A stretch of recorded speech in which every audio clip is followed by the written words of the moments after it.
নবীরে রাসূল পাক বলছে কেন? এই জন্য একজন আহলে হাদিস বাধা দিচ্ছে। সে বলছে একমাত্র আল্লাহ হইল পাক, নবীর ক্ষেত্রে পাক বলা যাবে না। দেখেন কোথায় ঢুকে গেছে, নবীর বিরোধিতা করতে করতে কোন জায়গায় এসে হাত মারছে।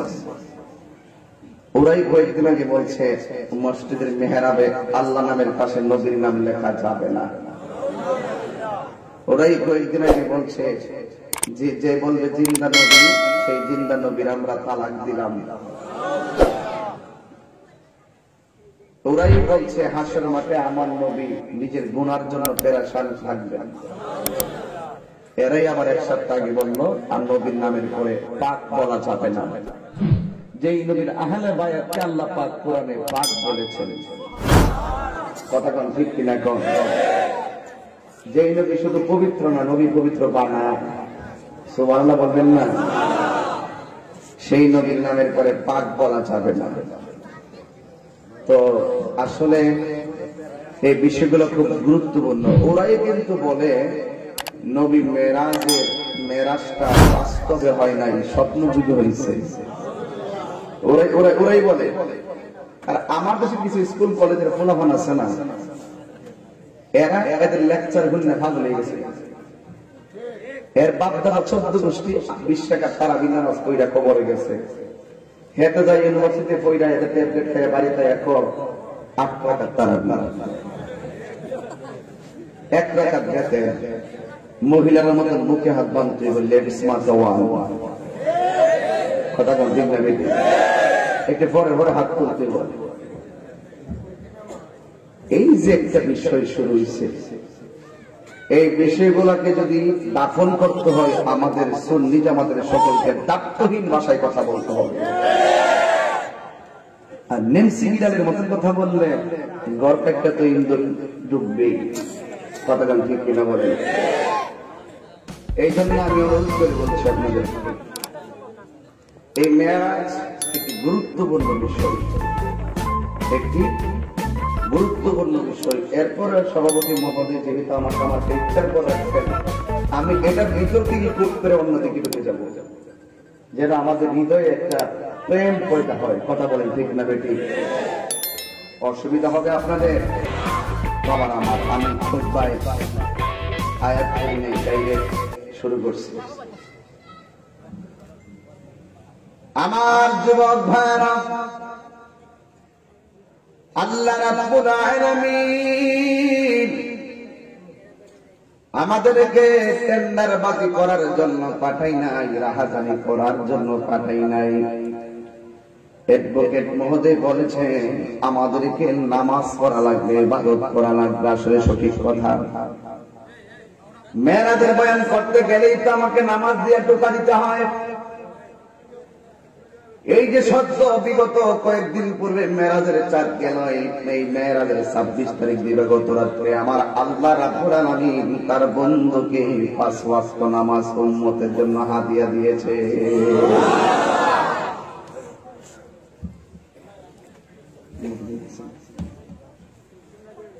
আমার নবী বলেন, উম্মত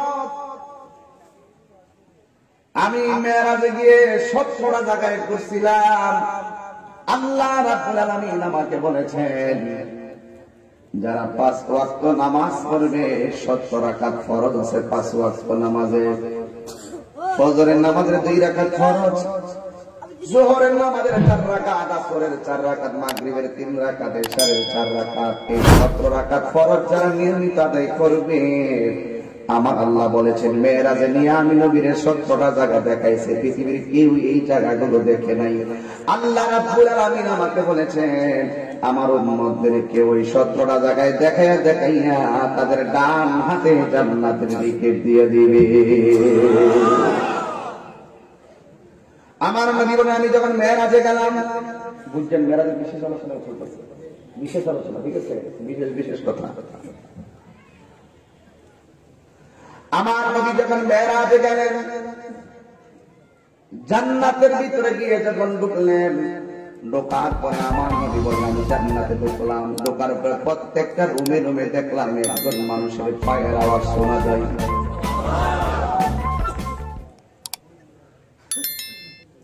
লোকটা চলাফেরা করে দুনিয়ায়,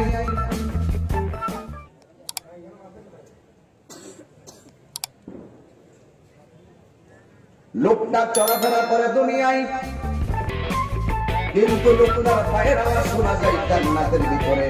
আমার নবীও কেমন নবী? আমার নবী বলেন ইন্নী আরা মা লা তারাউনা, আমি নবী যাহা দেখি তোমরা তা দেখো না।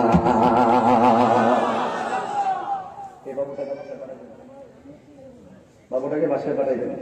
আমি যখন ডাক মারমু হুট করে বক্সে তার সমুদ্রের আওয়াজ দিব, বাচ্চা বই পাবে এক ঘুমাইছে, নিয়ে যাবো, অসুবিধা নেই, সমস্যা নেই, নিয়ে যাও, ঘুমাইছে। হঠাৎ করে শব্দ দর্শনে তার ক্ষতি হতে পারে না, ঠিক আছে। আমার নবী বলেন ইন্নী আসমাউ মা লা তাসমাউন, আমার নবী বলেন আমি নবী যাহা শুনি তোমরা তা শোনো না। জোরে জোরে কে সুবহানাল্লাহ বলবেন না।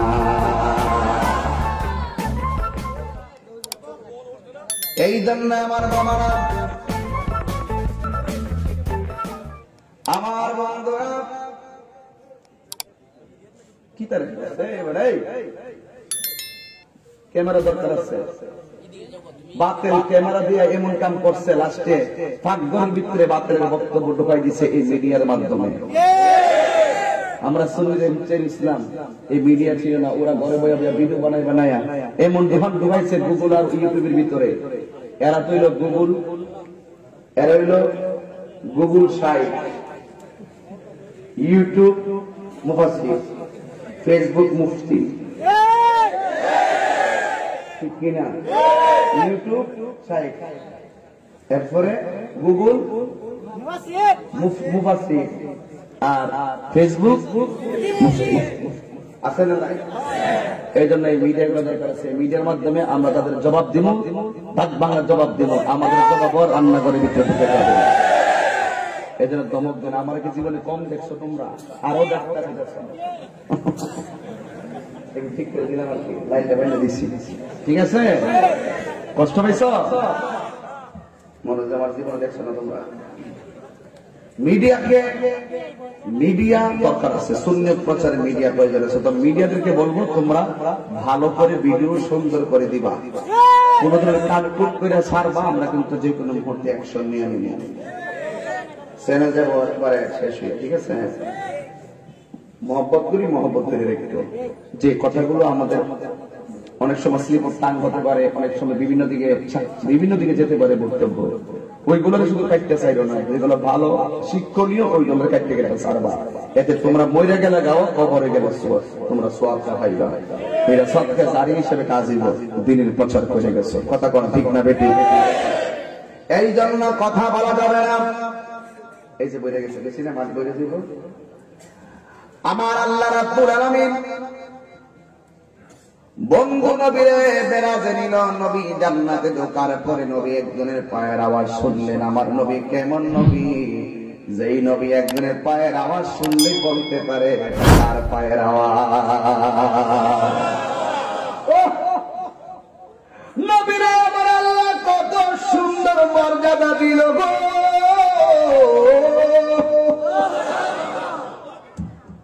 নবী আমার বলেন ইন্নী আরা মা লা তারাউনা, আমি যাহা দেখি তোমরা তা দেখো না।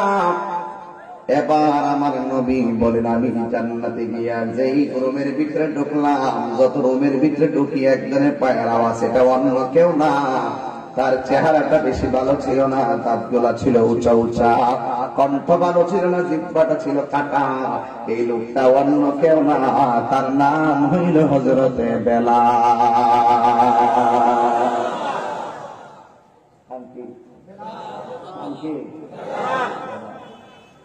তার চেহারাটা ভালো ছিল না, কালো ছিল, জিহ্বাটা আগুনের লোহার আগুন দিয়া সেক মারছিল। অপরাধটা কি ছিল? একটাই অপরাধ ছিল, সে আল্লাহর নামের জিকির করত। তাকে প্রশ্ন করা হয়েছিল, বেলাল তোমার এমন ভাবে আগুন দিয়া দাগ দিতেছি, তুমি কি ব্যথা পাও না? বেলাল বলছিলেন তোমাদের হাজার আগুনের তাপের চাইতে আমার আল্লাহর জিকির আমার কাছে বড় মধুর লাগে। অনেক রীতি বিদারক কথা বলতেছে। ডাক দিয়া বলেন, তোমাদের হাজার হাজার ব্যথার চাইতে আমার আল্লাহর জিকিরটা আমার কাছে বড় মধুর লাগে। কত মজা পাইছেন আল্লাহর জিকিরে, কত মজা পাইছে নামাজে, কত মজা পাইছে আমার নবীর জিকিরের দুরুদে সালামে। এবার আমার নবী বলেন, বেলাল তুমি কি এমন আমল করো, আমি জান্নাতের ভিতরে গিয়ে তোমার পায়ের আওয়াজ শুনলাম। বেলাল রাদিয়াল্লাহু তাআলা আনহু বলেন, ইয়া রাসূলুল্লাহ, নবী গো, আমি যেই মসজিদে আযান দেই ওই মসজিদে আপনি নবী হইলেন ইমাম। সম্মানটা কি কম? আমি যেই মসজিদে আযান দেই নবী,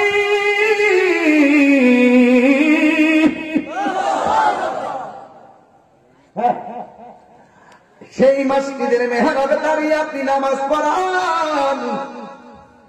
আমি যেই মসজিদে নামাজের জন্য কামাত দেই আপনি সেখানে মেহরাবে দাঁড়িয়ে নামাজ পড়ান। কিন্তু নামাজের পরে সব সুন্দর সুন্দর সাহাবারা আপনার সঙ্গে মুসাফা করে। দেখি ভাই, এই মুসাফা বেশি বেশি করবেন। আমার রাসূল বলেন, হাতটা যখন আমরা ছাড়বো এই হাতের ফাঁক দিয়া গুনাহগুলো জোরে পড়ে যায়। মুসাফা চালু করবেন, মুসাফা করবেন, দেখবেন শত্রুতা কমে গেছে। সালাম দিবেন, দেখবেন দুশমন বন্ধ হয়ে গেছে। সালামের প্রচলন করবেন আর মুসাফার প্রচলন করবেন। বেলাল ডাক দিয়া কয়, নবী গো, আমার বড় মনে চায় প্রতি নামাজের পরে আপনার সঙ্গে মুসাফা করব, আপনার কাছে আমার মনের কথা বলবো। কিন্তু আমার চেহারাটা কালো, আমার চেহারাটা দাঁতগুলো উঁচা উঁচা, জিহ্বাটা হলো খাটো, আপনার নামটাও ভালো করে উচ্চারণ করতে পারি না। ইয়া রাসূলুল্লাহ, নামাজের পরে সব সাহাবারা আপনার সঙ্গে মুসাফা করে আর মনের কথা বলে, আমার চেহারাটা ভালো না বলে আমি আপনার সামনে যাই না গো নবী। যদি আমি শরমে যাই না, আমি দূরে থেকে 2 রাকাত নামাজ সব সময় পড়ি। এই 2 রাকাত নফল নামাজ পড়ে আল্লাহর কাছে বলি, আল্লাহ আমি তোমার বন্ধু নবীর কত ভালোবাসি তুমি তো জানো, কিন্তু বন্ধু নবীর ভালোবাসা যেন আমার দিকে থাকে, তোমার কাছে 2 রাকাত নামাজ পড়তে দিলাম। কয় রাকাত নামাজ? আল্লাহ রাব্বুল আলামিন হাবিব বলেন, 5 ওয়াক্ত নামাজ পড়লে সাধারণ বান্দা খাঁটি বান্দা হয়। আর 5 ওয়াক্ত নামাজের পাশাপাশি যারা বেশি বেশি নফল ইবাদত করবে, এটা আর খাঁটি বান্দা থাকবে না। এই খাঁটি বান্দাটারে আমার আল্লাহ বন্ধু বানায় নেবে। কি বানায় নেবে? এই জন্য নফল ইবাদত বেশি বেশি করবেন। সবে বড় আসতেছে তো, এই সবে বড় আসতেছে, সবে বড় কি জায়েজ আছে? ওই রাত্রে সারা রাত ইবাদত করবেন, গরুস্থানে কবরস্থানে কবর জিয়ারত করবেন ইনশাআল্লাহ। কেন এই যুবক ভাইরা আমার,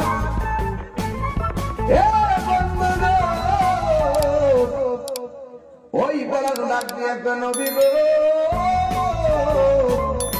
আমি 2 রাকাত নামাজ পড়ি। এই নামাজ পড়ে পরে আল্লাহর কাছে বলি যেন আপনার ভালোবাসা থেকে আমি মাহরুম না হই, আপনার মায়ের নজর যেন আমার দিকে থাকে। আমার নবী ডাক দিয়ে কে বেলাল, আমার মনে করি তোমার বন্দিগিটা আল্লাহ কবুল করে ফেলাইছে, এই জন্য তুমি জমিনে হাঁটো, তোমার পায়ের ঠঙ্কা বাজে জান্নাতের ভিতরে। কিভাবে বুঝাবো আপনাদেরকে মেরাজের হাকিকত? বিশেষ কথা বলতেছি, এগুলো বিশেষ আলোচনা। এই জন্য আমার যুবক ভাই, আমার নবী ডাক দিয়া কয়, বেলাল, হাসরের ময়দান যেদিন কায়েম হবে, ওই কঠিন মুসিবতে সবাই যাবে, সবাই নাফসি নাফসি বলে কাঁদবে। তুমি বেলাল আমার উটের রশিটা ধরবা, আমি নবী জান্নাতের ভিতরে ঢুকবো, আর তুমি রশি নিয়ে সবার আগে আমার পিছন পিছন ঢুকবে। এই জন্য প্রমাণ পাওয়া গেছি, আল্লাহ রাব্বুল আলামিন কাহার ড্রেসের দিকে তাকায় না, আল্লাহ রাব্বুল আলামিন কাহার চেহারার দিকে তাকায় না, আল্লাহ রাব্বুল আলামিন তাকায় মানুষের অন্তরের দিকে। এই জন্য কে কোন নিয়ত নিয়ে মধ্যবহুল মাহফিলে এসেছো কেউ জানে না, একজন জানে, জবান খুলে বলুন তিনি কে। এখন বলবেন হুজুর মেরাজে গিয়ে আমার নবী ওই বেলালের পায়ের আওয়াজ শুনেছেন। ঠিক আছে, বেলালের মর্যাদা আমার আল্লাহ বাড়াইছেন, বেলালের অন্তরে নবীর প্রেমটা কেমন ছিল, বেলালের অন্তরে নবীর প্রেমটা কেমন ছিল। আজকে মধ্যবহুলাতে বেলাল আছে না নাই? জোরে কোন আছে না নাই? নামে বেলাল হলে চলবে না, হাকিকতে বেলাল হতে হবে, কিনা বলেন? বহুত মসজিদের মুয়াজ্জিন আছে না, মুয়াজ্জিন ভাইরা শুধু আযান দিলে চলবে না, ওই বেলালের সুরে আযান দেওয়া লাগবে। কারণ আমার নবী বলেছেন মুয়াজ্জিনের মাথা হাসরের ময়দানে সবার উপরে নূরে চমকাবে। নবীকে প্রশ্ন করা হবে, নবী গো এই চেহারাগুলোকে আমার নবী বলেন এরা কারা জানেন? এরাই তো তোমাদেরকে ফজরের নামাজে এভাবে ডাক মারতো, আসসালাতু খায়রুম মিনান নাওম।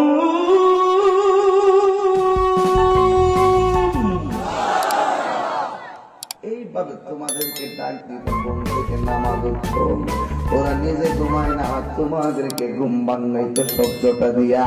এরা দুনিয়ার অন্য কেউ না। আজকে হাসরের ময়দানে সবার মাথার উপরে যে মাথাগুলা দেখতেছো, এই মাথাগুলা হলো দুনিয়ার মুয়াজ্জিনের গোষ্ঠী। আজকে মুয়াজ্জিনদেরকে মূল্যায়ন করা হয় না, ইমানদারকে মূল্যায়ন করা হয় না। না, মুয়াজ্জিনকে সম্মান করবেন, কারণ এই মুয়াজ্জিনরা বড় দায়বদ্ধতার দায়িত্ব পালন করে, ইমাম সাহেবরা বড় দায়বদ্ধতায় ইমাম দিনের দায়িত্ব পালন করে। অনেকে মনে করে ইমাম সাহেব মনে অভাবী, এই অভাবের কারণে এমন মসজিদে নামাজ পড়ায়, এই কথা আপনার ভুল। ইমাম সাহেবরা পেটের দায়ে ইমামতি করে না, ইমাম সাহেবরা ওই নামাজের পতাকাটাকে ধরে রাখার জন্য নামাজের দায়িত্বটা পালন করে। ইমাম সাহেব যেই সুন্দর, ইমাম সাহেব যেই শক্তিশালী, তার সে যদি মনে করতো আমার টাকার দরকার, এই ইমামতি কইরা ৫-১০ হাজার টাকা পাই মাসে, কিন্তু সে যদি ইচ্ছা করতে অন্য চাকরি করবে, তাহলে তার পক্ষে যেমন বয়স হিসাবে ২০ থেকে ৩০ হাজার টাকা রুজি করা কোনো ব্যাপার না। কথা বলেন ঠিক কিনা? ইমাম সাহেবরা পেটের দায়ে থাকে না। ইমাম সাহেব নামাজ না পড়াইলে পড়াইব কেডা? সমাজ সব গুমরা হয়ে যাবে, সমাজ সব বেঈমান হয়ে যাবে, সমাজ গুমরা হয়ে যাবে। এই জন্য ইমানদার বড় দায়িত্বটা পালন করে। এই জন্য ইমাম সাহেবের সঙ্গে ভালো ব্যবহার দরকার আছে না নাই? এই জন্য আমার নবী বলেন, বেলাল তোমার 2 রাকাত নামাজ আল্লাহ কবুল করে ফেলেছে হয়তো, এই জন্য তুমি দুনিয়ার জমিনে চলো, তোমার পায়ের আওয়াজ আমি জান্নাতের ভিতরে শুনেছি। এই জায়গা থেকে আমি কি পাইলাম? বেলাল কই নবী গো আমি বিস্মৃতিই আপনার সামনে যাই না, দাঁতগুলা উঁচা শরম লাগে, আপনার সামনে যাই না। তাইলে মধ্যবহুলা থেকে বেলালের সঙ্গে একটা সুর লাগাইয়া দেন না, নবী গো টাকার অভাবে মদিনায় যাইতে পারি না। এই যে সুরটা মিলাইয়া দেন, নবী গো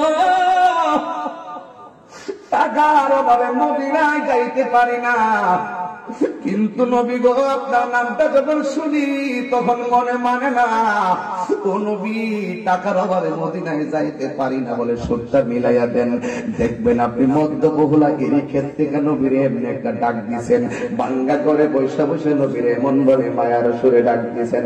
আল্লাহর কসম করে বলি, তুমি যদি নবীরে এমন ভাবে ভাঙ্গা করে বসে ডাকটা দাও, আমার আল্লাহ বন্ধুর দিদার দেওয়াইয়া দিতে পারে কি পারে না?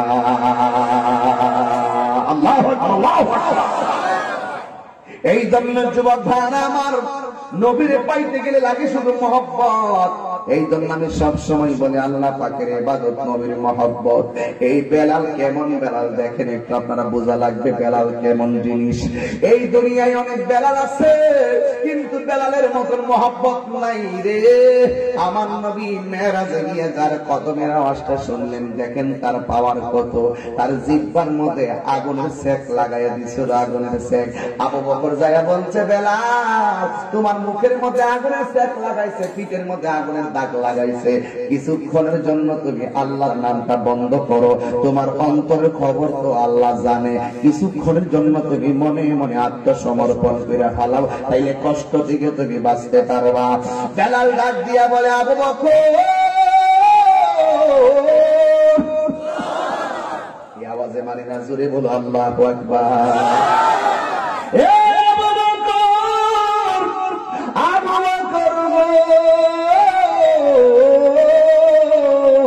এতক্ষণ আমারে পাথর মারছে, এতক্ষণ আমারে আগুনের দাগ লাগাইছে, আমি ব্যথা পাই নাই। তুমি যে আমারে বলছো কিছুক্ষণের জন্য আল্লাহর নামটা বন্ধ করতাম, আমি বড় ব্যথা পাইছি। তুমি মাটির পাতিলা চিনুনি, মাটির পাতিলা কিনতে গেলে টুকা দিয়ে দেখে পাতিলাটা ফাটা নাকি ভালো। আমি আল্লাহর প্রেমের বাজারে বিক্রি হয়ে পড়েছি, ওরা আমার আগুনে সেক লাগিয়ে দেখতেছে, আমি আমার আল্লাহ এবং নবীর কথা ভালোবাসি।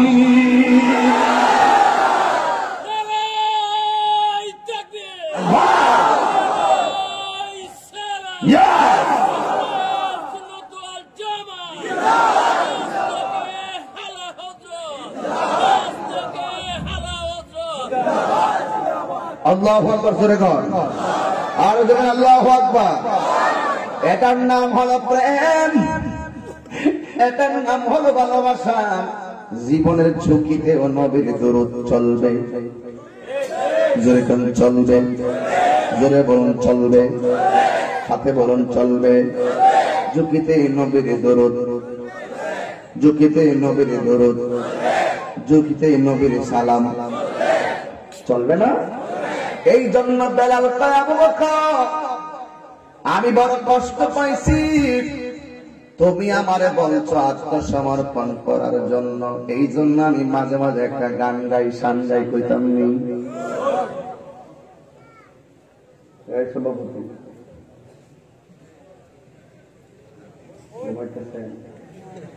একটা শান গাইতাম, আর কেন অনুমতি দিবে একটা শান গাইতাম না, কারণ কি জানেন, কারণ সভাপতি এবং প্রধান অতিথি এই দুইটা জিনিস খুব গুরুত্বপূর্ণ জায়গা। অনেক সময় দেখা যায় এখন ইদানিং এমন এক অবস্থা তৈরি হয়েছে, যে কোনো প্রোগ্রামটা করলেই হয়তো বক্তা আর না হয় কমিটি, এই দুইটা মানুষের উপর একটা চাপ প্রয়োগ হয় অনলাইনের মাধ্যমে। এই জন্য যে কোনো একটা প্রশ্ন করলো, এই প্রশ্নের উত্তরটা দিতে গেল আপনার অনুমতি লাগবে। এটা আমার পক্ষ থেকে আপনাকে সম্মান। কি আমি দেখে রাখছি, এটা দেখছি বলুন আপনাকে সজাগ করছি।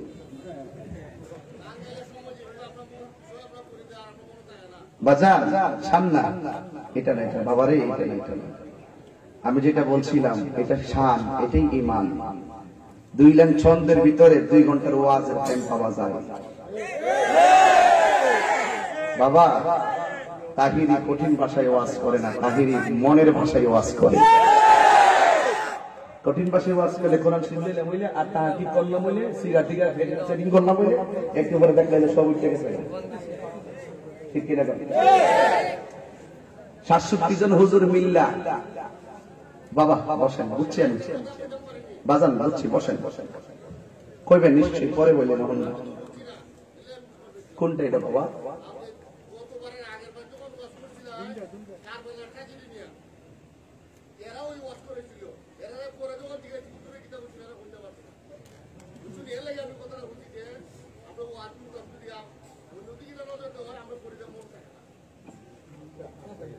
দাড়ি রাখেন, এটা মনে রাখেন, আপনি চলে গেছেন, শুধু দাড়িটা রাখেন। দাড়ির ভিতরে বড় ষড়যন্ত্র চলতেছে, দেখছেন না, আরো একজনকে চাকরি থেকে বাদ দিয়ে দিচ্ছে। আমনের ওয়াজ দাড়িটা রাখেন, আপনি চলে গেছেন, এটা হলো আমনের ওয়াজ। ওকে বন বাবা বসুন, এদিকে বসুন, পরে কোন বোঝেন না ব্যাপারটা, বন বাবা বস। আপনার কথা বুঝছি, আপনি কথা জন্য বুঝতে পারছি, আর আপনি কথা বলতে হবে, আপনি কথা বুঝতে পারছি। এই জন্য বলছি আপনার ওয়াজে দাঁড়িয়ে রাখেন, আর 5 ওয়াক্ত নামাজ পড়েন। কথা বুঝতে পারছি? নামাজ পড়ে, 5 ওয়াক্ত নামাজ পড়ে উনি। তারপরে এগুলো সব আমার ভক্ত, আমাদের সব আমার মহব্বতের মানুষ। এই জন্য তারা দাবি করে, অনেক সময় কথা বলে, এটাই সঠিক। এই জন্য আমি খুতবার মধ্যে 30 মিনিট সময় ব্যয়ও করি নাই, ডাইরেক্ট বয়ানে ঢুকছি। ব্যয় করছি, ডানে বানে গেছি, আমি আমার মতো করে কথা বলছি। 67 জন মৌলবী তাহিরির বিরুদ্ধে ফতোয়া দিয়ে এখন পড়াই গেছে। কয়জন মৌলবী? 67 জন মৌলবী আমার কাফের ফতোয়া দিয়ে হ্যাঁ ওই কাফের হয়ে গেছে। কথা কি বুঝাইতে পারছি? কথা বুঝাইতে পারছি? এই জন্য আমি বুঝাইতে চাই কোনটা শান আর কোনটা গান। শান হইছে ঈমান। কিছু মুনাফিক আছে আমার সমাজে, এই মুনাফিকরা সবচেয়ে বড় ভয়ঙ্কর জিনিস। কথা কোন ঠিক না বেঠিক?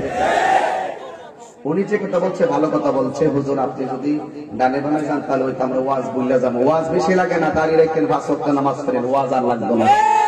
অ্যাডভোকেট সাহেব ইডিট কইছিল, আমরা লাস্টের কথা ইডিট হয়, লাস্টে মাঝখানে ঘটনা কই, ঘটনা মনে রাখা ফরজ না, ঘটনা মনে রাখা ফরজ না, কিন্তু নামাজ পড়তে হবে এটা মনে রাখা ফরজ। কথা কোন ঠিক না বেঠিক? এটা মাথায় রাখতে হবে। আমার যুবক ভাইরা রে, ব্রাহ্মণবাড়ির ফোলা কিন্তু তোরা মনে করিস না যে আমি ফালাই না বেটা। তাহিরি দলিলের জোরে কথা বলে, তাহিরি দালালের জোরে কথা বলে না।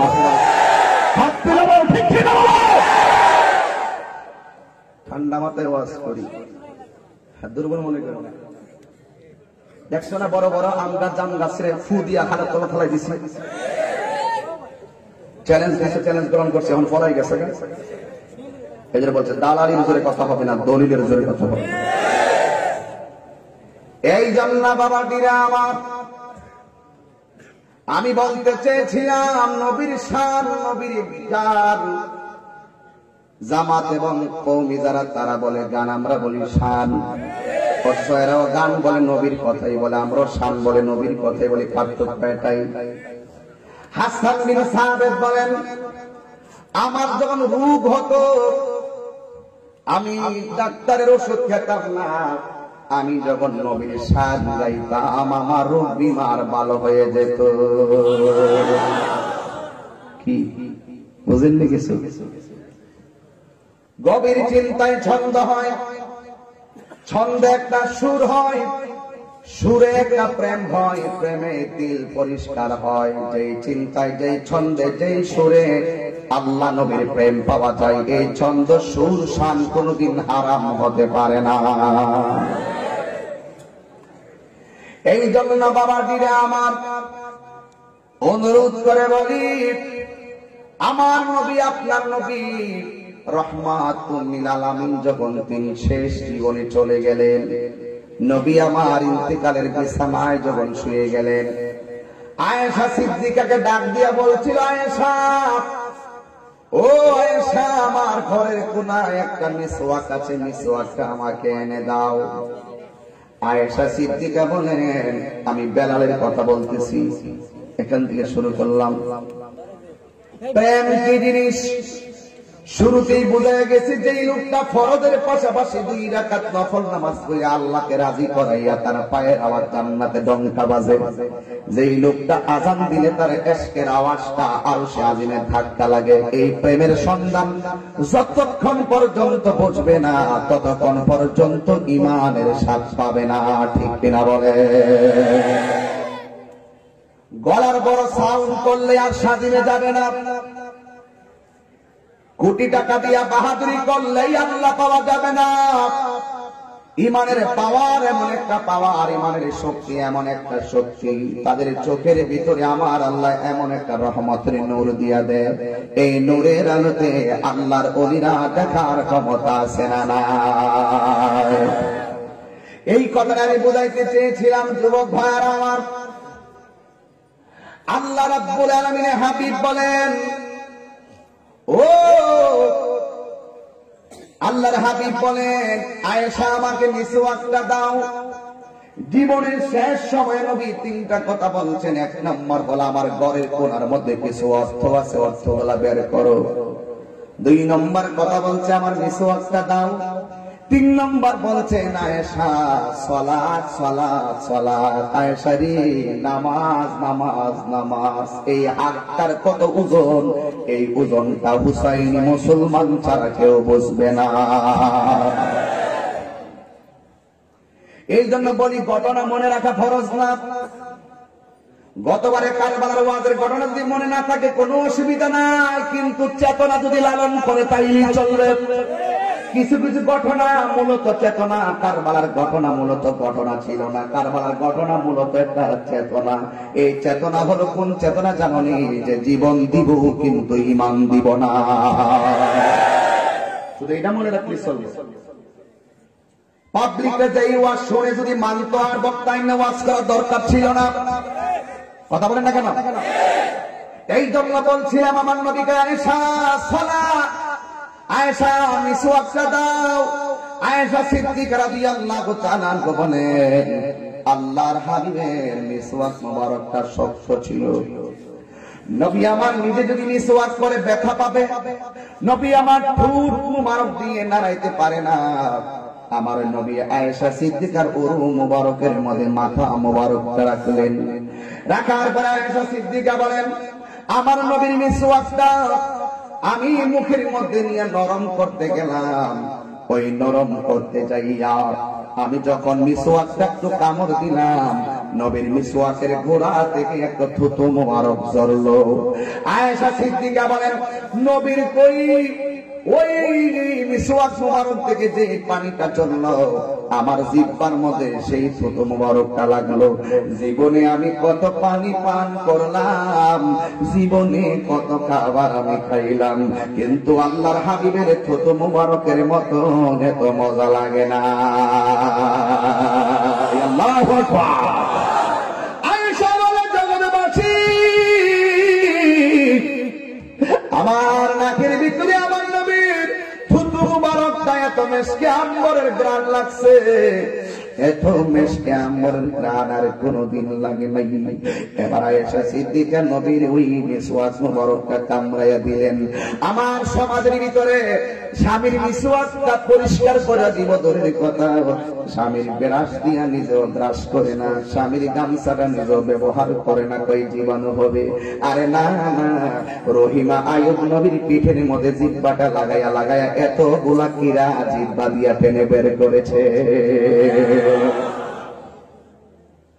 এই জন্য বলছি বেশি ওয়াজ লাগে না, এই কথাগুলো মানতে হবে। হুন্না লিবাসুল লাকুম ওয়া আনতুম লিবাসুল লাহুন্না। নারী হলো পুরুষের পোশাক আর পুরুষ হলো নারীর পোশাক। এই জন্য যুবক ভাইরা অনুরোধ করে বলি, আমার নবী আয়েশা সিদ্দিকা রাদিয়াল্লাহু তাআলা আনহাকে ডাক দিয়া বলেন আয়েশা তোমাকে বলি তুমি আমার ঘরের ভিতরে কিছু স্বর্ণ মুদ্রা আছে নিয়ে আসো। আমার নবী আনলেন। আয়েশা সিদ্দিকা মনে মনে ভাবেন না জানি কারে স্বর্ণ মুদ্রা গুলো দিয়ে যাই, কিন্তু না না, নবী আমার এমন একটা সিদ্ধান্ত নিলেন, সব স্ত্রী গুলারে খুশি করে দিলেন। আমার নবী বলেন আয়েশা আমি যে স্বর্ণ মুদ্রা গুলো রেখে গেছি এই স্বর্ণ মুদ্রা গুলো এতিমের মাঝে বন্টন করে দিয়ে দিও। কার মাঝে? এতিমের মধ্যে বন্টন করে দিয়ে দিও, এতিমের মধ্যে বন্টন করে দিয়ে দিও। এই জন্য যুবক ভাইরা আমার গভীর মনোযোগ দেন। এবার এতিমের মাথায় কেউ যদি হাত বোলাই দেয়, ওই হাতের নিচে এতিমের মাথার যতটা চুল থাকবে আমার আল্লাহ রাব্বুল আলামিন ততটা নেকি দান করে দিবে। এই জন্য এতিমকে ধাক্কা দিয়ে বের করে দিবেন না, মিসকিনকে তিরস্কার করে ধাক্কা দিয়ে বের করে দিবেন না। এই জন্য আমার সমাজের ভিতরে কিছু বড় লোক আছে, কিছু বড় লোক মাইকিং করে একটি বিশেষ বিজ্ঞপ্তি, আগামীকাল সকাল 10টায় মুখ সাফ যাকাতের কাপড় দিব। কিসের কাপড়? এই টেহাওয়ালা করে টেহাওয়ালা মাইকিং করে,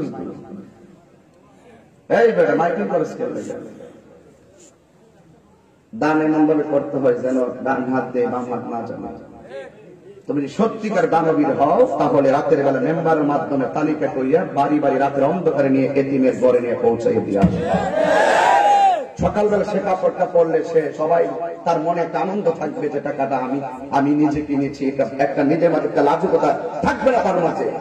আর আমার দেশের ভিতরে এবার জাকাতের কাপড় দিয়ে 70 টাকার শাড়ি, একদিন বললে পরের দিন কাপড় হয়ে যায়, একদিন বললে পরের দিন কি হয়ে যায়, নষ্ট হয়ে যায়।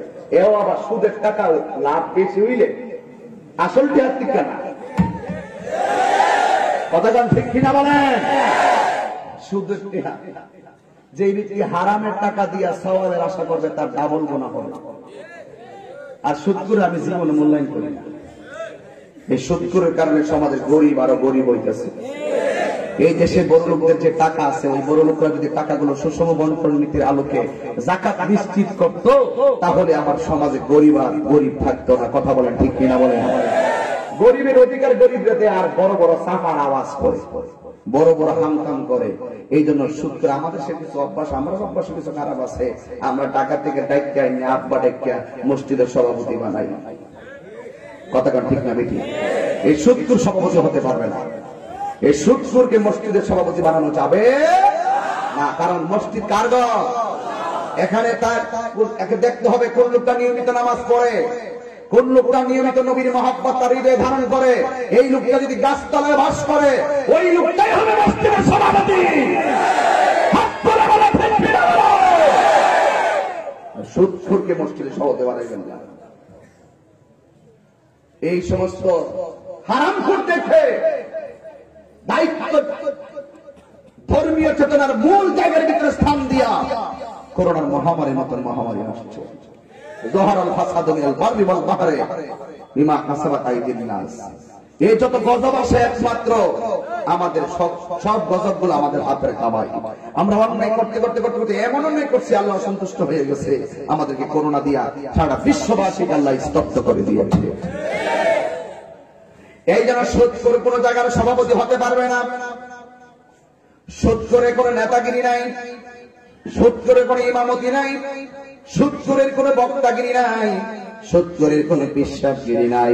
সুদ খাওয়া হারাম। আমার নবী বলেন, যারা সুদ খায়, সুদ যারা খাবে তার 70টা গুনাহ হবে।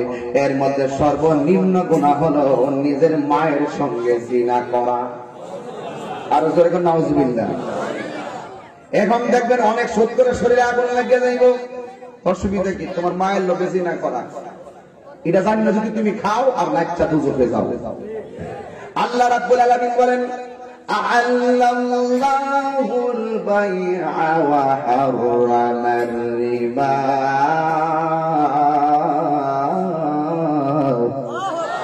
আল্লাহ রাব্বুল আলামিন ব্যবসাকে হালাল করেছেন, সুদকে আল্লাহ রাব্বুল আলামিন হারাম করে দিয়েছেন। আল্লাহ যেটা হারাম করবে পৃথিবীর কোন মানুষ তাকে হালাল করার হুকুম অধিকার আসেনি। এই জন্য আমার নবী বলেন, আয়েশা এই স্বর্ণ মুদ্রাগুলো তুমি এতিমের মধ্যে বন্টন করে দিয়ে দাও। এবার আয়েশা সিদ্দিকা এতিমের মাঝে বন্টন করে দিয়ে দিলেন। আমার নবী শেষ কথাটা বলেছিলেন, আয়েশা সালাত সালাত সালাত, নামাজ নামাজ নামাজ। এই জন্য যুবক ভাইয়ের, আমার সমাজের ভিতরে অনেক মানুষ আছে, জ্বর যদি 99 হয় অথবা 101 হয়, চেয়ারে বসে নামাজ পড়ে, মসজিদের ভিতরে চেয়ারে বসে নামাজ পড়ে। কত বড় হাতিবাজ! হুজুর আমি তো পারি না, বসতাম পারি না, উঠতাম পারি না। হ্যাঁ, তৈরি প্রস্তাব করছো কেমনে? বইয়া করছো না হারিয়া করছো? পায়খানা করছো কেমনে? বইয়া করছো না হারিয়া করছো? এর ক্ষেত্রে আইল বাচ্চো কেমনে? গরু লেগে গাছ কাটছো কেমনে? মসজিদে গেলে আল্লাহর লোকের মস্কারা করো, চেয়ারে বসে নামাজ পড়ো। বসে দাঁড়ায় নামাজ পড়তে না পারলে বৈশা পড়বে, বৈশা না পারলে শুইয়া পারবে, শুইয়া না পারলে ইশারাই পারবে। আল্লাহ তো তোমাকে অনেক সহজ করে দিয়েছে। তুমি মসজিদের চেয়ারে বসে বাবুগিরি দেখাও, টাকাওয়ালা। দেখবেন যখন গরিব কিন্তু বইলে তারা ধাক্কা মেরে নামাই দেয়, অনেক টেহাওয়ালা বিজয় মসজিদে কোনাকানা দিয়া বসে। কথা কান ঠিক না বেটি? এগুলো হারাম খাইতে খাইতে এমন অবস্থা হয়েছে, শেষ পর্যন্ত হাঁটু গিরা কোমর দইরা ফেলাইছে। একান্ত যদি কোনো সমস্যা হয়, তুমি হাইটা হাইটা মসজিদে যাইতে পারো, আর প্রস্রাবের সময় প্রস্রাব করতে পারো, ওযুর সময় ওযু করতে পারো। আর মসজিদে গেলে বলো আমি বসতাম পারি না। আপনার মনের খবর মুসল্লিরা না জানুক, আমি না জানি, একজন জানে, জবান খুলে বলুন তিনি কে। ক্লিয়ারলি কথা বলো, পরিষ্কার। ফাঁকিবাজি চলবে না, ফাঁকিবাজি জানার নাম ইমান, নাম মানার নাম হলো ইমান। এই জন্য আমার নবী বলেন আয়েশা নামাজ নামাজ নামাজ। কিন্তু দেখা গেছে ওই সময় মসজিদে আজান হয়েছে, আমার নবী অসুস্থ থাকার পরেও আমার নবী কদম মোবারক করে খেসরাইয়া খেসরাইয়া আল্লাহর ঘর মসজিদে চলে গিয়েছে। এই জন্য যুবক ভাইরা আমার নবী ইন্তিকাল যখন হয়ে গেল, আমি আমার বিষয়টাকে নিয়ে আসলাম সামাজিকতার দিকে। এই জন্য যুবক আমার নবী ইন্তিকালের পরে নবীর একজন সাহাবী হাতের মধ্যে তলোয়ার নিয়ে দাঁড়ায়া গেছে। তলোয়ার নিয়ে দাঁড়ায়া বলে, যারা বলবি আমার নবী মারা গেছে, আমি ওমর কিন্তু তলোয়ার দিয়ে তারা কল্লা ফালাইয়া দিব। ওমর তো তেমন ওমর যিনি রাস্তা দিয়া হাঁটলে ওই রাস্তা দিয়া কোনদিন শয়তান যাইতো না। এত ভয় পাইত উমর রে, শয়তান ডরাইত। এই জন্য আমার যুবক ভাইয়েরা অনুরোধ করে বলি, আমার নবীর ইন্তিকালের পরে তখন আমার নবী যখন ওফাত মোবারক হলো, ওমর রাদিয়াল্লাহু তাআলা হাতের মধ্যে একটা তলোয়ার নিয়ে দাঁড়াইলেন। তলোয়ার নিয়ে দাঁড়ানোর পরে ওমর রাদিয়াল্লাহু তাআলা বলছেন, আবু বকর বলেন, হে ওমর কান্না করো না, হে ওমর মন খারাপ করো না, তোমাকেও যেতে হবে আমাকেও যেতে হবে। এরপর ওমরকে সান্ত্বনা করতে পারে না। বন্ধু রে, যখন সান্ত্বনা করতে পারে না, ও আবু বকর রাদিয়াল্লাহু তাআলা একটা বুদ্ধি করলেন। যখন তার সামনে কোরআন তেলাওয়াত করা শুরু করলেন, ওমর আগুন থেকে পানি হয়ে গেছে। ইন্না নাহনু নাযালনা যিকরা ওয়া ইন্না লাহু লাহাফিজুন।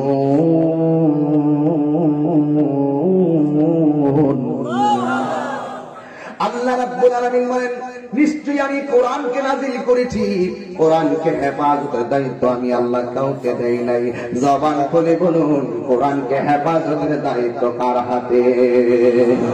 আমি শুনেছি ভারতে নাকি কোরআন থেকে 26টা আয়াতকে বাতিল করার জন্য সুপ্রিম কোর্টে রিট করেছে। এই সুপ্রিম কোর্টে কোরআনের 26টা আয়াতকে রিট করতে গিয়ে কোটি কোটি মুসলমানদের হৃদয়ে আঘাত করেছে। কথা বলেন ঠিক কিনা রে? ঠিক। আরো জোরে বলো ঠিক কিনা বলো। এই জন্য যুবক ভাইয়েরা ঘুমিয়ে থাকলে চলবে না, যুবক ভাইয়েরা ঘুমিয়ে থাকলে চলবে না। যার যার জায়গা থেকে প্রতিবাদ করতে হবে। আমরা দেখব যে কখন কোরআনের বিরুদ্ধে ষড়যন্ত্র হয়, কখনো ইসলামের বিরুদ্ধে ষড়যন্ত্র হয়, এই দুইটা নবীর বিরুদ্ধে ষড়যন্ত্র হয়, কখন আল্লাহর বিরুদ্ধে কটূক্তি করা হয়। এই চারটা জায়গায় যারা আঘাত করে কথা বলবে, আমরা কোনোদিন কাউকে ছাড় দিয়ে কথা বলবো না। ঠিক কিনা বলে? রাজি আছি না নাই বলে? যার যার জায়গা থেকে প্রতিবাদ করুন, রক্ষা করার মালিককে। আমি সেই দিনে বলেছি, এই হবিগঞ্জবাসী, আমি সেই দিন বলেছি কোরআনের 26টা আয়াত কেন? 26টা আয়াতকে বাতিল করার জন্য ভারতের সুপ্রিম কোর্টে যে রিট করা হয়েছে, অনেকে বিলম্বে তার প্রত্যাহার খারিজ করতে হবে। শুধুমাত্র তাই নয়, কোরআনের আয়াত কেন একটা অক্ষর, একটা জের সবার পরিবর্তন করার দুঃসাহস কেউ করে বিশ্বের মুসলিম জনতা কখনো তো বরদাস্ত করবে না, বরদাস্ত করবে না, বরদাস্ত করবে না।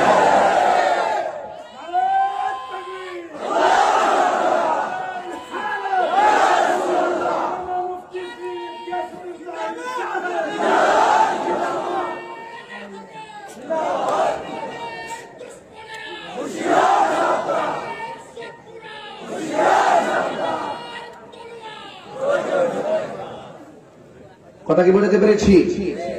কোরআনের বিরুদ্ধে ষড়যন্ত্র করে এত স্পর্ধাকা। এই কোরআন লৌহে মাহফুজে অঙ্কিত করে রেখেছেন কে? সেই কোরআনের আয়াতকে বাতিলের জন্য কত বড় কলিজা দেখছেন? এই মুসলমান জাগ্রত হতে হবে, মুসলমানকে জাগ্রত হতে হবে, বিবেককে জাগ্রত করতে হবে। আমার ধর্ম, আমার ইসলাম, আমার কোরআন, আমার নবী আমার মহান মনিব এই জায়গায় যদি কেউ আঘাত করে কথা বলে আর কেউ যদি নীরব থাকে তাহলে বুঝতে হবে সে বোবা শয়তান। ঠিক কিনা বলেন? এই জন্য যুবক ভাই আমার, আমি বলছিলাম ওমর রাদিয়াল্লাহু তাআলা আনহুর সামনে কোরআন পড়লেন, ওমর রাদিয়াল্লাহু তাআলা আনহু ঠান্ডা হয়ে গেলেন। তার মানে প্রমাণ হয়ে গেল কোরআন তেলাওয়াত এমন একটা কোরআন যেই কোরআন পড়লে মানুষের অন্তর শান্তি হয়ে যায়। কথা বলেন ঠিক কিনা? এই জন্য আমার বাবাজিরা, আমার মুরব্বীরা, আমার ভাইরা গভীর মনোযোগ। আল্লাহ রাব্বুল আলামিন কোরআনুল কারীমের মধ্যে সুন্দর ভাষায় তিনি বলে দিয়েছেন, যালিকাল কিতাবু লা রাইবা ফীহি হুদাল লিল মুত্তাকিন। এই কোরআন হলো এমন একটা কোরআন যার মধ্যে কোনো যাররা পরিমাণ সন্দেহ নাই। কিন্তু সবচেয়ে বড় একটা সমস্যা কথা হলো জানেন কি? উমর আমার নবী যখন দুনিয়ায় পর্দার আড়াল হলেন, নবীকে দাফন করার পরে মসজিদে আজান বন্ধ। কি ব্যাপার, কি ব্যাপার, আজান কেন বন্ধ হয়ে গেল? ওই যে মেরাজে যাইয়া আমার নবী যার কদমের আওয়াজগুলো জান্নাতের ভিতরে শুনেছেন, ওই বেলাল মসজিদে ছাত্রী সাইরা কোথায় যেন গোপন হয়ে গেছে।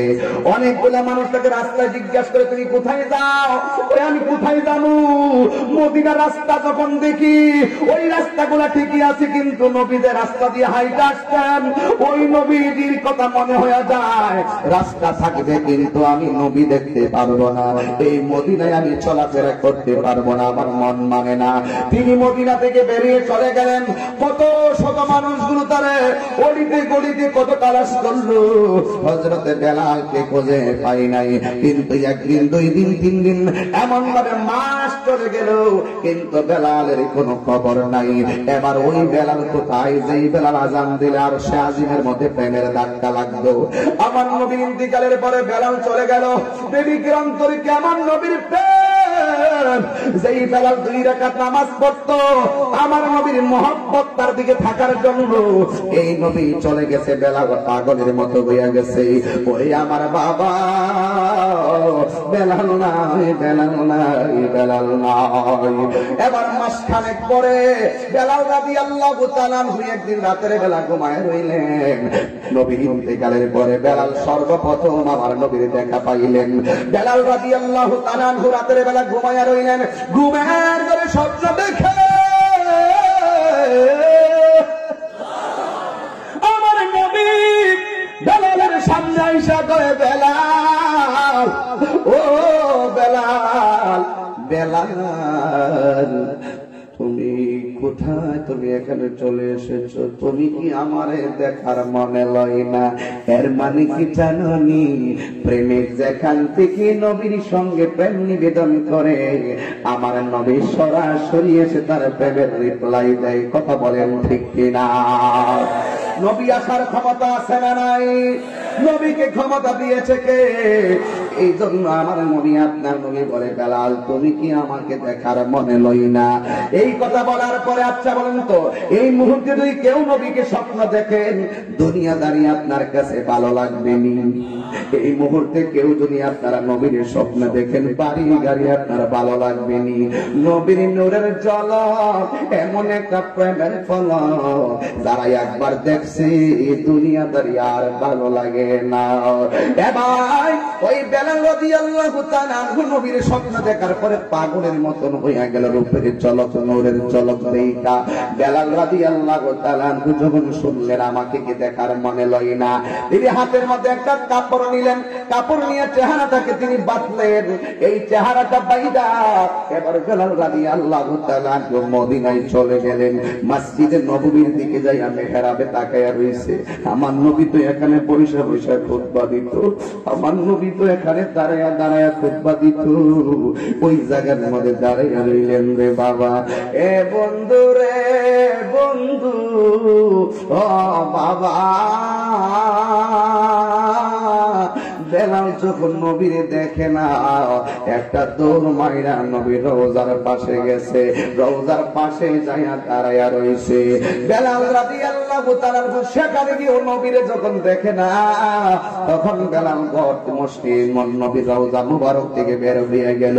বের হওয়ার পরে ওই বেলাল রাদিয়াল্লাহু তাআলা মুখের মধ্যে কাপড় নিয়ে রওনা দিল। আর কিছু কিছু ছোট ছোট পোলাপান বেলালের পিছনে পিছনে লাগছে।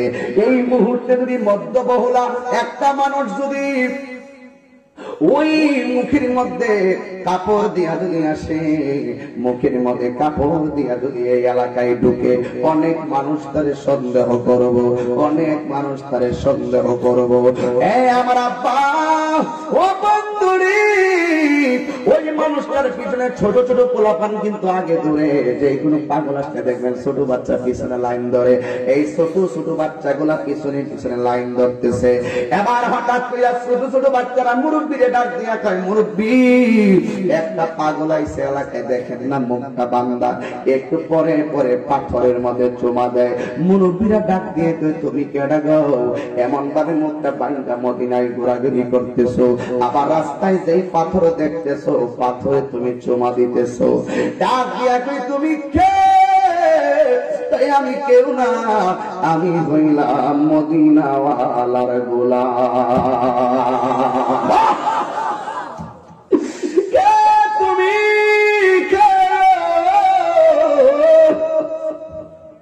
আমি মদিনাওয়ালার গোলাম।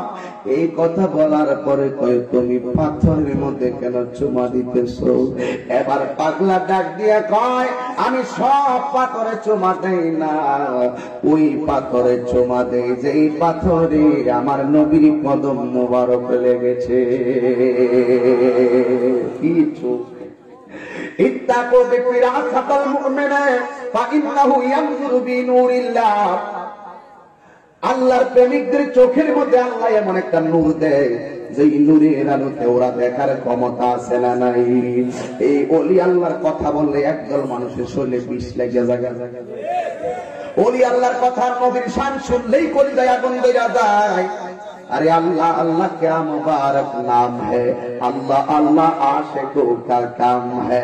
अल्लाह যে একজন আছে, হিন্দু খ্রিস্টান বৌদ্ধ নাসারা সবাই জানে, আল্লাহ মানার নাম ঈমান নয়, আমার নবীকে ভালোবাসতে আমার আল্লাহ রাজি হয়। কথা বলেন ঠিক কিনা? আরো জোরে বলেন ঠিক কিনা বলেন। এই জন্য বাবারা আমার, নবীকে ভালোবাসতে আল্লাহকে পাওয়া যাবে। আল্লাহ রাব্বুল আলামিন বলেন, আমার বন্ধুরে ভালোবাসতে আমি আল্লাহ তোমাদেরকে ভালোবাসবো। আমার নবী বলেন, আলালা ঈমানা লিমান লা মুহাব্বাতা লা, যার অন্তরে আমি নবীর মহব্বত নাই, তার ঈমান নাই। এই জন্য যুবক ভাইরা, ঈমান একটা গুরুত্বপূর্ণ সম্পদ। এই বেলাল রাদিয়াল্লাহু তাআলা আনহু বলেন, আমি সব পাথরে চুমা দেই না, এই পাথরে আমার নবী কদম মুবারক রেখেছেন, ওই পাথরের মধ্যে আমি চুমা দেই।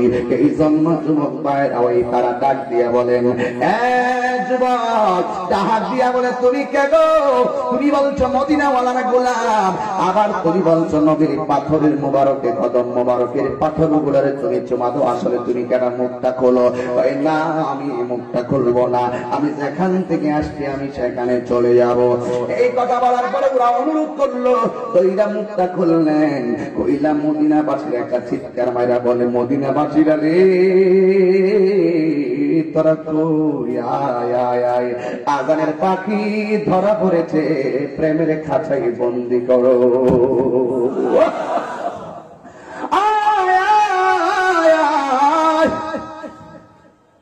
আয় আয় আয়, বেলাল আসছে মদিনায়, তোরা কই তোরা কই? এবার সব মদিনাবাসীরা অনেক জায়গায় খবর হয়ে গেছে। হিন্দি টাইমে ডাক দিয়ে বলে, বেলাল, তুমি কেমনে এতদিন পর্যন্ত আমাদেরকে ফেলাইয়া থাকছো? এ বেলাল, তুমি কেমনে আমাদেরকে ফেলাইয়া তুমি থাকছো? বেলাল, তুমি কিন্তু আর মদিনা ছেড়ে যাইতে পারবে না। বেলাল রাদিয়াল্লাহু তাআলা আনহু বলে, আমার বাধা দিও না, আমি যাব আমার জায়গায় আমি চলে যাব। এই মদিনায় আমার থাকা সম্ভব না। রাস্তায় আছে কিন্তু নবী দেখা যায় না, আমি মানতে পারি না। স্মৃতিগুলা দেখলে আমার নবীর কথাই মনে হলে কলিজাটা বাক বাক হইয়া যায়। আরে বাবা মহব্বত কারে কয় শুনো, আমার নবীকে এমনি কইছিনি, তার পায়ের আওয়াজ মেরাজে যাইয়া জান্নাতের ভিতরে ঢুকতে পারছি, শুনতে পারছি। এবার ডাক দিয়ে বলে আমার আটকে রাখো না। আরেকদল মুসল্লি দাঁড়ায় গেছে, তারা বাধা দিও না। বেলাল ঠিক আছে, আপনার শান্তি যেখানে লাগে আপনি সেখানে চলে যান, কিন্তু আমাদের ছোট একটা দাবি রাখবেন। কই মেহেরবানি করে একটা বার মদিনার আকাশে আজান দিয়া যান। আর জোরে জোরে বলুন সুবহানাল্লাহ। একটা বার মদিনার আকাশে আজান দিয়া দাও গো। ওই যুবক ভাইরা আমার, ইন্দিমিন টাইমে আপনার নবীর প্রিয় সাহাবী ওমর ডাক দিয়ে কই, মদিনায় থাকার চাইতে আজান দেওয়া আমার জন্য বেশি কষ্টদায়ক, কারণ আজানের ভিতরে আমার নবীর নাম আছে। নবীর নামটা যখন আমি নিব, কিন্তু নবীর আমার চোখের সামনে দেখতে পারবো না। আমি বেলাল কলিজা মানবে না, আমি পারবো না। এই কথা বলার পরে বেলাল রাজি না, এই পক্ষের কথাও শুনতে রাজি না, আর ওই পক্ষের কথাও শুনতে রাজি না। বেলালে বলে আমি চলে যাব, আমাকে যেতে হবে, আমাকে চলে যেতে হবে। হঠাৎ করে তৃতীয় পক্ষ আসছে, কি হইল? ওই কি হইল মানে এরা বলতেছে বেলাল মদিনায় থাকার জন্য, আর ওরা বলতেছে মদিনার আকাশে একবার আজান দেওয়ার জন্য। বেলাল আজান দিতে রাজি না, বেলাল মদিনায় থাকতেও রাজি না। তাইলে বেলাল কি করবে? ওই বেলাল চলে যাবে। তৃতীয় পক্ষ ডাক দিয়ে বলে আমাদের মন বলতেছে তোমরা সবাই যদি বলো বেলাল মদিনায় থাকো, বেলাল মদিনায় থাকবে না। তোমরা সবাই যদি মিল্লা বলো বেলাল আজান দাও, বেলাল আজান দিবে না গো, বেলাল আজান দিবে না। বেলালকে যদি আজান দেওয়াইতে হয়, এই মদিনায় দুইটা সন্তান আছে, একটা নাম হইল ইমাম হাসান, আরেকজনের নাম হইল ইমাম হুসাইন। আল্লাহু আকবার। এই জন্য আমার যুবক ভাই, আমার নবীর প্রিয় নাতি দুইজন, একজন ইমাম হাসান রাদিয়াল্লাহু তাআলা আনহু, আর একজন ইমাম হুসাইন রাদিয়াল্লাহু তাআলা আনহু। দুইজনকে ডাইকা আনা হলো। আয়েশা দিয়ে কয় নবীর নাতি, ও নবীর প্রাণের দুলাল, ও ফাতেমার কলিজার টুকরা, আদরের দুলাল, জান্নাতের সরদার, কই আপনাদের কাছে একটা কথা হলো, আমরা সবাই মিলে বলছি বেলাল আজান দিতে, কিন্তু বেলাল আজান দেয় না। বেলাল মদিনা থাকতে, বেলাল মদিনায়ও থাকে না। এখন আমরা বললাম আপনি একটা বার বলেন না বেলালকে আজান দেওয়ার জন্য। ভাই হুসাইন রাদিয়াল্লাহু তাআলা সর্বপ্রথম তার সামনে আসলেন। আয়েশা ডাক দিয়া বলে, ও আজানের পাখি,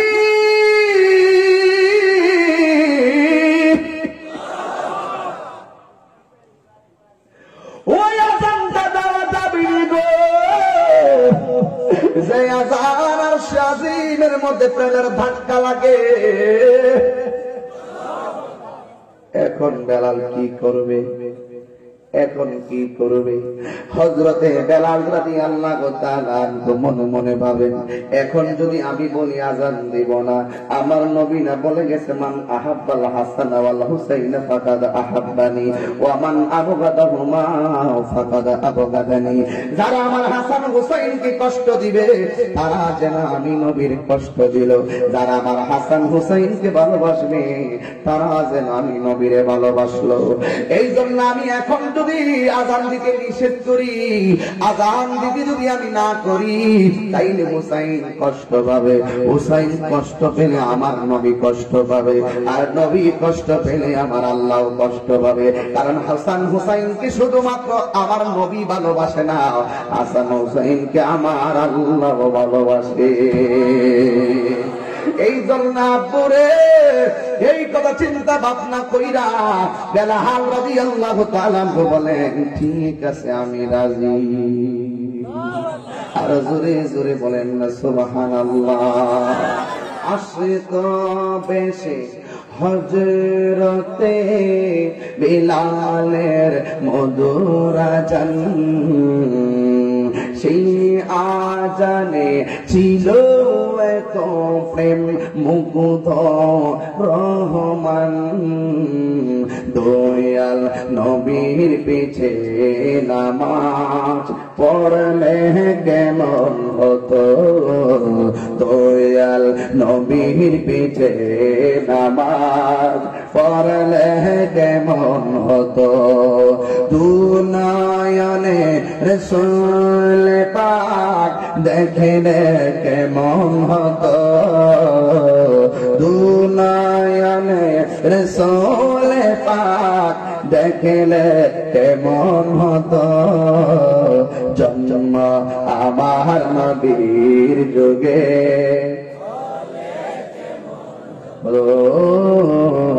জন্ম আমার নবীর যুগে হলে কেমন হতো দুনয়নে রাসূল পাক দুনয়নে রাসূল পাক দেখলে কেমন হতো জন্ম আমার নবীর যুগে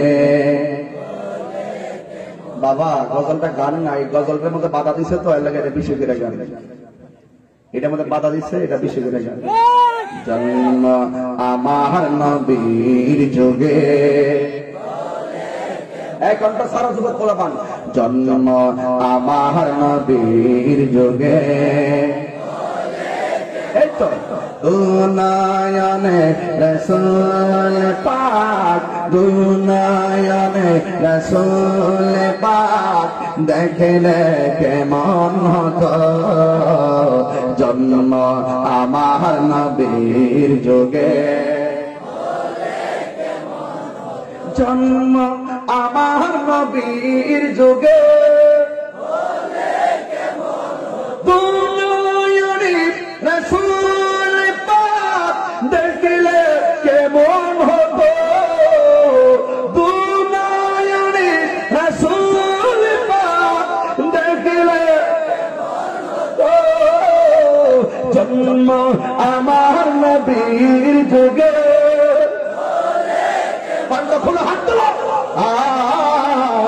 জন্ম আমার নবীর যুগে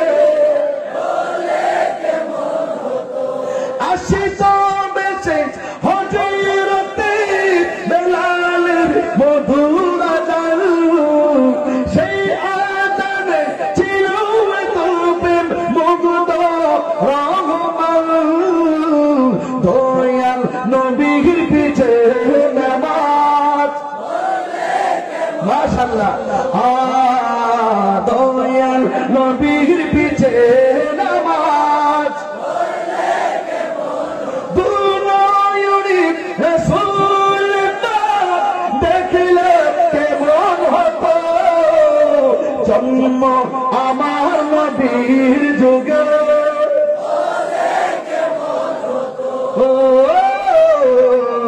জন্ম আমার নবীর যুগে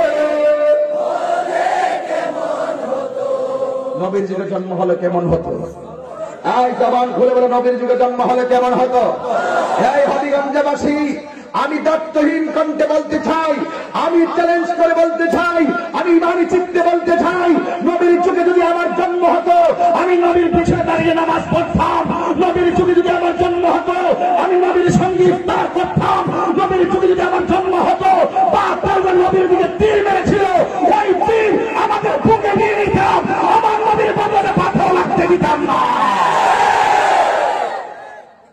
কিনা বলেন আরো জোরে বলুন ঠিক কিনা বলেন এটা হলো আমাদের ঈমানের কথা এটা কিসের কথা ঈমানের কথা এই জন্য আমরা নবীকে দেখি নাই কিন্তু নবীর নাম শুনলে আমাদের অন্তরে একটা প্রেম জেগে ওঠে কথা বলেন ঠিক কিনা আমরা যখন নবীর শানগুলো বলি আমি কিন্তু একটা কথা তো আমাকে ভেঙে দিতে হয় একটা কথা আপনাদেরকে একটু জানাই দিতে হয় হ্যাঁ সরি বেলাল রাদিয়াল্লাহু তাআলা আযান দিবে মুরব্বীরা লাইন ধরছে মহিলা লাইন ধরছে ছোট্ট পোলাপান লাইন ধরছে মুরব্বীরা মসজিদের পাশে মহিলারা তাদের অবস্থানে। আর ছোট্ট পোলাপান গুলো মসজিদের কাছেও না, দূরেও না, মাঠে ওরা দৌড়াই গেছে নবীর রওজার কাছে। হ্যাঁ, আর বেলাল রাদিয়াল্লাহু তাআলা আযান দিবে। দেখেন ঘটনা কত জটিল। মহিলারা মহিলার জায়গা, পুরুষ পুরুষের জায়গা। আজকে মাহফিলে মহিলারা মহিলার জায়গা, পুরুষ পুরুষের জায়গায়। আর ছোট্ট বাচ্চারা আছে সামনে, এই যে স্টেজে বসে রয়েছে। এই ছোট্ট বাচ্চা মুরব্বীর উপরে উঠে বয়ে রয়েছে। এই ছোট্ট বাচ্চা মুরব্বীর বেড়ার উপরে উঠে বয়ে রয়েছে। এবার এরা যদি বেড়া মুরব্বীর সামনে বইলে কি লেগে, আপনি বলতে পারবেন না। মসজিদে দাঁড়াইছে একটা 17 বছরের ছেলে, আর আপনার বয়স 80 বছর। আপনি ওই ছেলেটাকে ধাক্কা মেরে পিছনে ফেলাই আপনি নামাজ পড়তে পারবেন না, কারণ এটা প্রেমের জায়গা। প্রেমের জায়গায় সিনিয়র আর জুনিয়র নাই। কথা বলেন ঠিক না বেঠিক? কি বলে? মসজিদের সামনে বসছে 17 বছরের ছেলে। ধন্যবাদ। আপনি কি তাকে ফেলে পিছনে ধাক্কা মেরে নামাজ পড়তে পারবেন? এই জন্য দেখেন এখানে বসছে, এখানে সিনিয়র জুনিয়র নাই। এটা হলো নবীর প্রেমের বাগান। এই বাগানে সিনিয়র জুনিয়র না, সব হলো আশিক। কথাগণ ঠিক কিনা বলে? তো ওই মুরব্বীরা মুরব্বীর জায়গায়, পোলাপানগুলো মুরব্বীদের সাথে। কিন্তু আপনার এই যে কি যে বলে ছোট ছোট পোলাপান গুলো আমার নবীর রওজা মুবারকের পাশে। সুবহানাল্লাহ বলবেন না? আর যেরকম আল্লাহু আকবার। যে কথাটা বলতে চেয়েছিলাম, ইদানিং একটা কথা আমাকে স্টেজে আসার পরও একজন বলছেন যে হুজুর, আপনার বিষয়ে অনেক ধরনের আনাগোনা হয় এলাকায়। আর আনাগোনা হওয়ার পরে কিন্তু আমি হবিগঞ্জে আসি নাই, এই প্রথম কিন্তু আসছি। আমার ব্যাপারে কানাগোনা হয়। আমাকে একই যুগে অনেক উলামায়ে কেরাম আমাকে মুশরিকের ফতোয়া দিয়েছে, কাফেরের ফতোয়া দিয়েছে। কিসের কারণে? আমি একটা খাজা গরিবে নওয়াজের শান নিয়েছিলাম। এই কারণে আল্লাহর ধন রাসূলকে দিয়ে গেলেন, আল্লাহ গায়েব হইয়া রাসূলের ধন খাজা পায়া শুয়ে আছে আজমিরে। কেউ ফিরে না খালি হাতে, খাজা তোমার। এটা কি নতুন গান না পুরান গান? ওই বছর আগের গান। তো তাহিরি বেলা ফতোয়া কি লাগে? হেরা কি তাদের দোলাবাই লাগে? হ্যাঁ, তাহিরি বেলা ফতোয়া কেন? সারা বছর যেটা চলতেছে শুধুমাত্র তাহিরি বিরুদ্ধে ফতোয়া দিবা? আচ্ছা যাই হোক, অসুবিধা নাই, দিছে, অসুবিধা নাই। তারা বলতেছে আল্লাহ রাসূলকে দিয়া আল্লাহ বলে ফকির হয়ে গেছে। এটা অপব্যাখ্যা করছে পাবলিকেশনে। আমি বলছি আল্লাহ কাছে গায়েব হইয়া। আল্লাহর কি দেখা যায়? বেহেশত কি দেখা যায়? রুজুক দেখা যায়? যেটা দেখা যায় এই তো গায়েব বলে মনে করি আমরা ছাত্র জীবন থেকে তো হইয়েছি, ঠিক না? এরপরে যদি গায়েবের ব্যাপারে কোন ধরনের ব্যাখ্যা থাকে, আমাকে তারা দিবে, আর নাইলে আমি তাদেরকে দিব। কথা কোন ঠিক কিনা? তা আমরা কোরআনে পড়ছি, কোরআনে লেখা আছে, আয়ে বন্ধু আপনি বলে দেন, আমি বলি না যে আমার কাছে আল্লাহর ধনভাণ্ডার আছে। এটা কোরআনের আয়াত। সমস্ত ধনভাণ্ডারের মালিককে?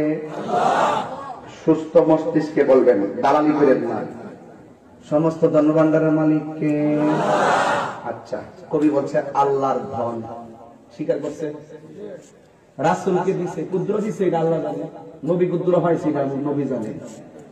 তো আল্লাহর ধন রাসূল পাইছে, এটা এলেম হোক আর ধনভাণ্ডার হোক, পাইছে নিয়ম। এটা আমি বলি না, বুখারী শরীফের হাদিসের মধ্যে আছে,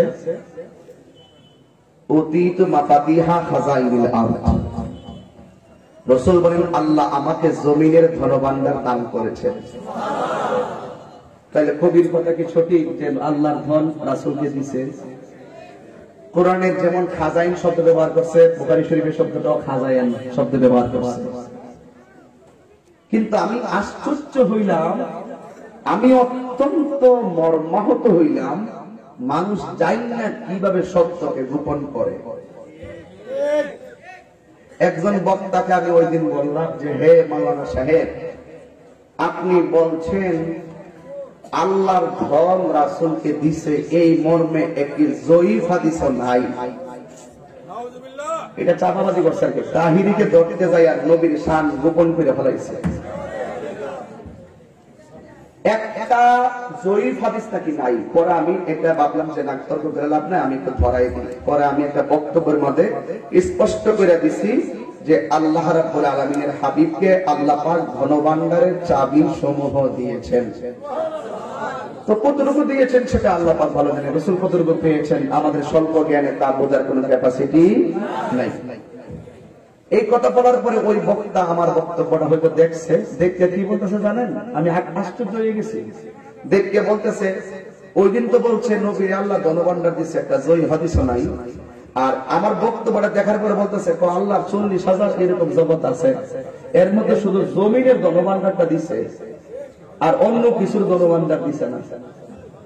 আমি অবাক হয়ে গেলাম, ওনার নামের আগে আবার মুহাদ্দিসও আছে, অথচ স্পষ্ট আছে আল্লাহর হাবিবকে আল্লাহ পাক আকাশের ধনভাণ্ডার দান করছে, স্পষ্ট সহিহ হাদিস।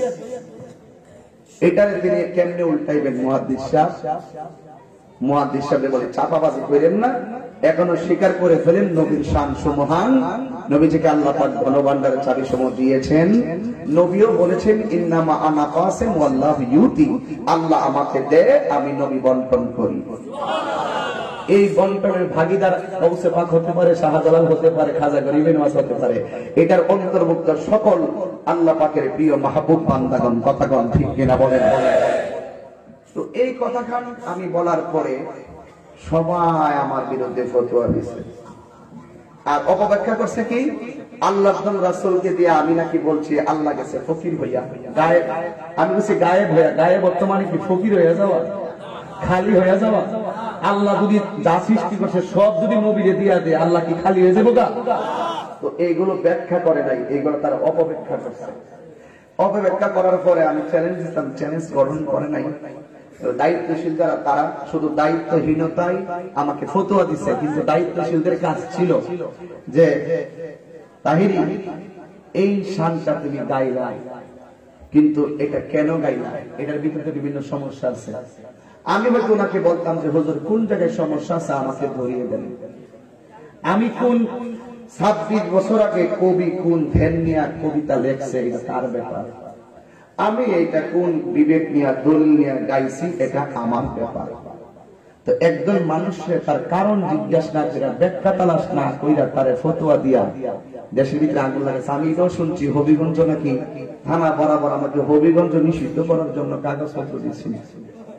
এটা আমার কানের মধ্যে আইসি না কি? ফারুক সাহেবের লেজ দিয়ে কান চুলকায় না,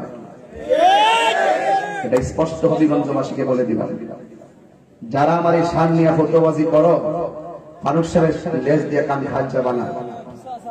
আমি তাহিরি চ্যালেঞ্জ করছিলাম, আমাদের মামুন হক সাহেব অনেক সুন্দর কথা বলছেন, এটা হলো দায়িত্বশীলদের কথা।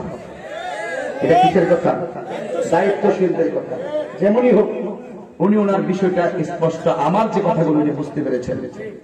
আমি গাইছি কোন কারণে গাইছি, কোন দলিলে গাইছি, আমার কাছে না জিজ্ঞেস করা।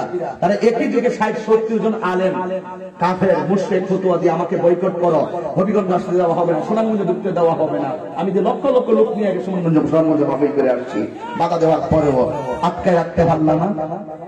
এগুলা পাবলিক বুঝে, কোনটা হিংসা কোনটা প্রতিহিংসা পাবলিক বুঝে। 26 বছর ধরে যে গান গাইতেছে কারোর বিরুদ্ধে ফতোয়া নাই, তাহির বিরুদ্ধে ফতোয়া দিয়া মনে করছে আমার মালয়েশিয়া ভাড়াই দিব।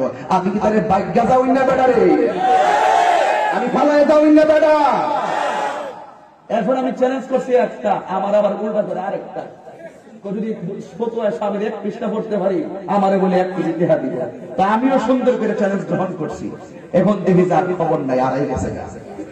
আমি হাদিস জমা দেন আর ডক্টর আর সৈয়দের সার্টিফিকেট যা আছে, ডক্টর সার্টিফিকেট সব নিয়ে কাফিরদের সরকার সালির কাছে হুজুর কাছে জমা দেন, আর তেহাদিও নিয়ে হুজুর কাছে জমা দেন। আমি শুধু ফতোয়া আমি পড়তাম না, আমি পড়াবো।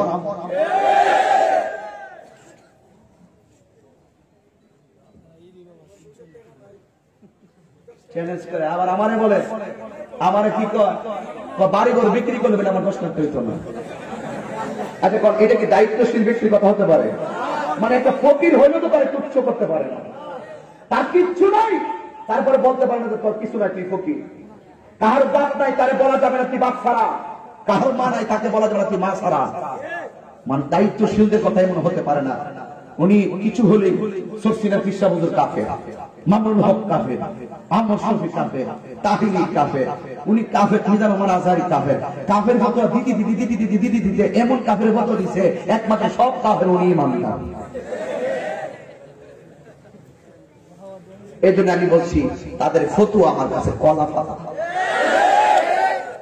আপনারা আমার শান বুঝছেন তো?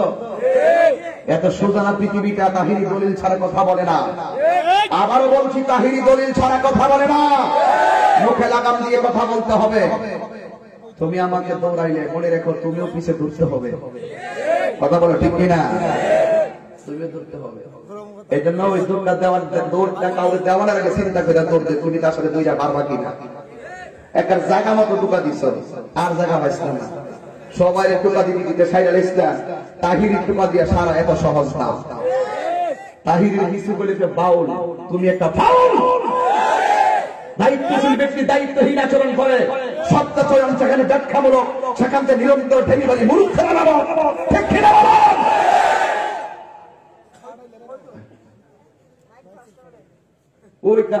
আমি চ্যালেঞ্জ করলাম, ছাত্র চ্যালেঞ্জ গ্রহণ করছে। ছাত্র সেই ছাত্রের কোনো সার্টিফিকেট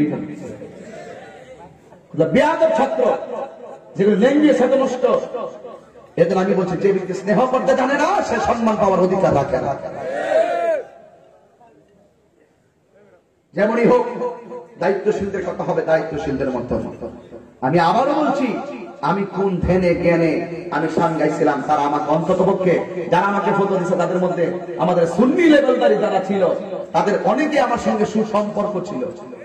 তারা আমাকে বলল হতো যে তুমি এটা কোন ব্যাখ্যায় গাইছো, আমি আমার ব্যাখ্যা দিতাম।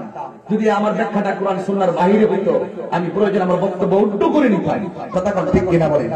এটাই তো সত্যিকার ইসলাম প্রেমীদের আলামত। একটা মানুষ চাপে বাসে নাই, এই তোমার বউ একবার বউ ছেড়ে দিচ্ছে, কি কিছু জামাই জামাই দিচ্ছে তিন তালা, কারে গেছে বউ রেখো চালাক হয়ে গেছে, ফতুয়া জ্বালাইছে তাহলে। আরে তাকে বলতে হবে তুমি কি বলছো? হ্যাঁ বলছি। এই তুমি শুনছো? শুনছি। এই ছাত্রী কেনা আছে, আসো লিখিত দাও, তারপরে ফতুয়া দাও। এটা হলো দায়িত্বশীলদের কাজ। আজকে তাহিরির বিরুদ্ধে একটা হিউমার চলছে, এখন সব কি বলাই গেছে।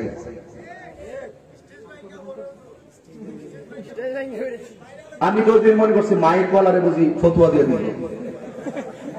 এবার বুঝি দেখলাম স্টেজ যে ভাঙে বসে বলছে ফ্যান্ডেল যে বানছে আর বুঝি ফতুয়া দিয়ে দিল যে তুই কাফের হয়ে গেছিস। এগুলো বন্ধ করেন, সম্মানটা ধরে রাখেন। ময়দানে সব আলেমদের প্রয়োজন আছে। কথা কোন ঠিক না বেঠিক? ফতুয়াবাজি বন্ধ করতে হবে। ফতুয়াবাজি